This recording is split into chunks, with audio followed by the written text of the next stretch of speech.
மூண்டும் கண்ணன்ப வாழ்விற்கு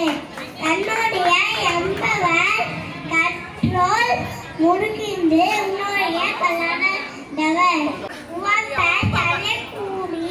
உள்ள பிற அழுத்தே உவர் தொழில்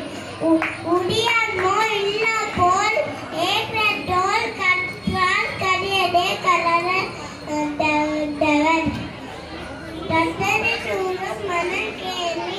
மாந்தருக்கு தந்தனை சூழும் அறிவே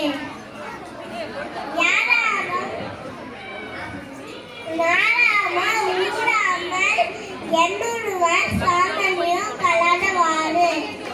ஒருமைக்கால் தான் கற்றல் கல்வி ஒருவருக்கு எமப்பட்டு விச்சவாம் தாழ்ந்தவரும் உலகில் உலகண்டு தாமுருவர் தட்டைந்தாள் கேடில் விச்சவாம் கல்வி ஒருவருக்கு மாறல்ல